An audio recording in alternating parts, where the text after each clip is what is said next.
सागर लौटिया तमाम साहित्य जिन जन सरोकारों से और जिस कटिबद्धता से के साथ लिखा गया है उस परंपरा के वास्तव में हमारे विश्व में हमारे बीच में है।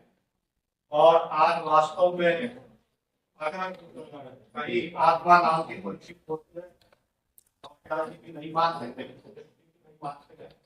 तो अगर कहीं आत्मा होती है तो गौड़िया की आत्मा वास्तव में प्रसन्न होगी। पंकज मिश्र को यश पुरस्कार मिलने पर पंकज मिश्र जी के साहित्य के बारे में मैं जो भी बात कर रहा हूँ मैं एक पाठक की हैसियत से कर रहा हूँ। मिश्र जी का जो कथा साहित्य है उसमें जो सबसे महत्वपूर्ण चीज मुझे लगी वो है कि उसका एक विशिष्ट ऐतिहासिक संदर्भ और उस विशिष्ट ऐतिहासिक संदर्भ के साथ ही विश्व जी की रचनाओं को पढ़ा जाना चाहिए। और यह ऐतिहासिक संदर्भ विश्व जी की रचनाओं में इतना ज्यादा विशिष्ट है कि कभी कभी तो ये लगता है कि एक इतिहासकार अपने समय की घटनाओं को और अपने समय को अपने साहित्य में दर्ज कर रहा है। इतिहासकार जैसी निर्भम तटस्थता लेकिन साथ ही साथ एक प्रतिबद्धता भी। उनकी अधिकांश रचनाओं में कहानियों में ये ऐतिहासिक संदर्भ देखा जा सकता है। जैसे कहानी है पुनर्वास, कहानी की शुरुआत में ही कहानीकार कह देता है यह उस साल की बात है जिसे पंचांगों में पृथ्वी संवत 2047 और सत संवत 1912 के नाम से जाना जाता है। चाहे तो उसे ईस्वी सन 1990 भी कह सकते हैं। जो 1990 के आसपास 91-92 की कहानी है और कहानी में ये संदर्भ ऐतिहासिक संदर्भ है जिसको भूलना नहीं चाहिए। इसी तरीके से क्या कहना है जटायु कहानी में भी कहानीकार कहानी के प्रारंभ में ही लिखता है उस 26 दिसंबर की वो छठी रात असहनीय हो। 6 दिसंबर 1992 का प्रसंग है जिसको कहानीकार अपनी कहानी में नोटिस करता है, दर्ज करता है।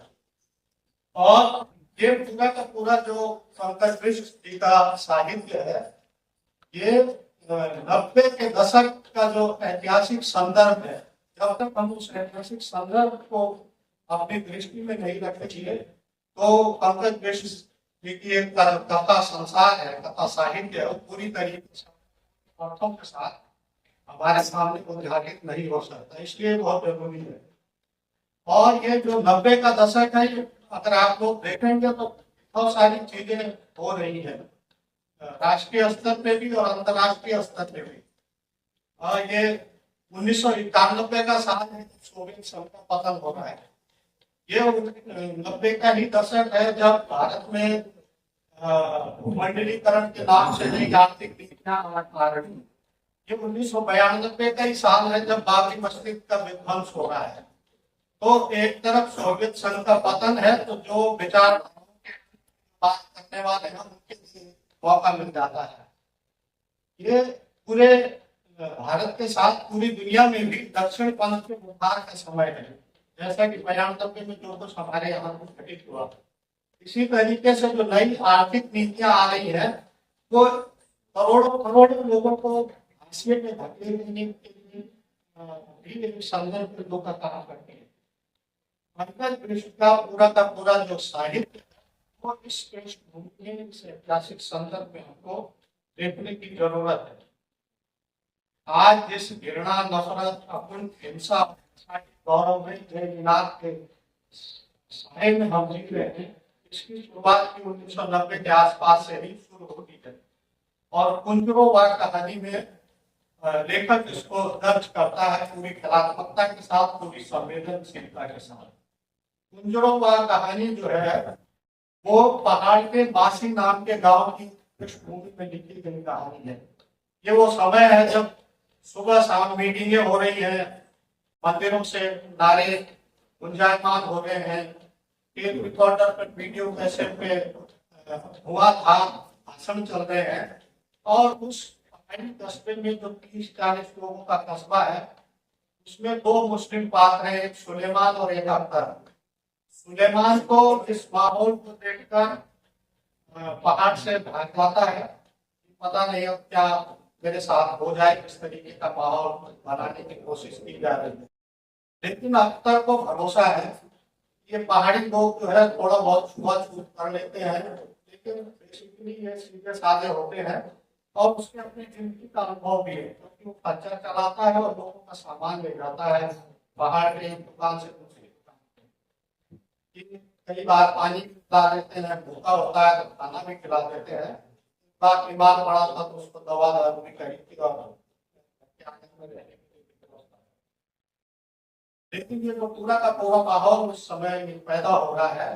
बासी गांव में एक गुमान सिंह नाम का दुकानदार है और वो अख्तर का एक बकरा है, जो बकरा उस शहर के जो युवा है वो चोरी कर लेते हैं, उसको मार के उसकी जो पीठ है वो आपस में बांट के खा लेते हैं।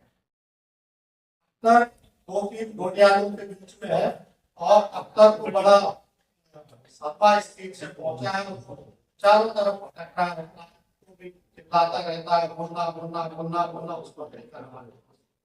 गुमान सिंह उसके पास आता कहता है कि अरे पाया नहीं, रात में पागलों की तरह मुन्ना की खोज में भटक रहा है, तो बकरा ही तो था, अगर बकरा खो भी गया तो कोई बड़ी बात नहीं।